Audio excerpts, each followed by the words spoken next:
Hi అండి, welcome to our channel Khan's tasty kitchen. పచ్చి రొయ్యలతో దమ్ బిర్యానీ ఎప్పుడైనా తిన్నారా? తినకపోతే ఇలా ఇంట్లోనే సింపుల్గా టేస్టీగా నేను చేసే విధంగా చేయండి, చాలా బాగుంటుంది. ఇంకా ఏ రెస్టారెంట్కి కూడా వెళ్ళవలసిన అవసరం ఉండదు. ఇది ఎలా చేశానో ఇప్పుడైతే చూసేద్దామా. ముందుగా అయితే అడుగు మందంగా ఉండే గిన్నెనైతే తీసుకొని ఈ గిన్నెలోకి పచ్చి రొయ్యల్ని వేసి కొంచెం పసుపు, ఉప్పుని వేసుకొని కారాన్ని వేసి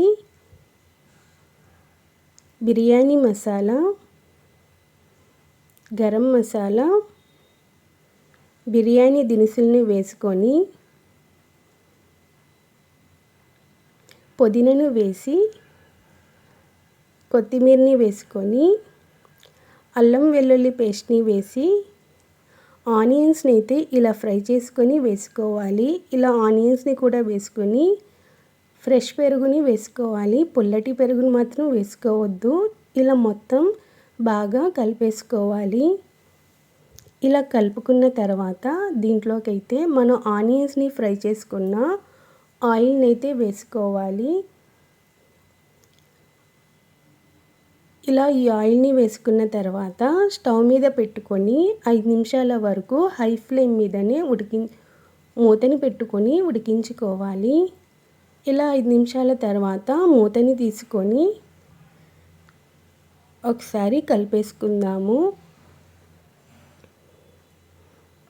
ఇలా కలుపుకున్న తర్వాత కొంచెం వాటర్ని వేసుకొని ఇలా ఒకసారి కలుపుకుందాము. ఇదే స్టేజ్లో ఉప్పు కారం సరిపోయా లేదో ఒకసారి చెక్ చేసుకోవచ్చు. ఇలా మూతని పెట్టుకొని ఇంకో 5 నిమిషాల వరకు ఉడికించుకుందాము. ఇప్పుడు ఒక బౌల్లో 1 గ్లాస్ బాస్మతి రైస్ని వేసుకొని ఇలా శుభ్రంగా కడిగేసుకొని ఇలా నిండుగా వాటర్ని పట్టి దీంట్లోకి కొంచెం కొత్తిమీర, పుదీనాని వేసుకొని సాల్ట్ని వేసుకోవాలి. ఈ వాటర్ కొంచెం ఉప్పులాగా ఉండేలాగా చూసుకోవాలి. అల్లం వెల్లుల్లి పేస్ట్ని వేసుకొని బిర్యానీ దినుసుల్ని వేసుకొని ఒకసారి కలిపేసుకొని స్టవ్ మీద పెట్టుకొని ఉడికించుకుందాము. ఇలా స్టవ్ మీద పెట్టుకొని ఇలా మధ్య మధ్యలో కలుపుకుంటూ ఉడికించుకోవాలి. ఈ రైస్ మరీ మెత్తగా కాకుండా ఇలా కొంచెం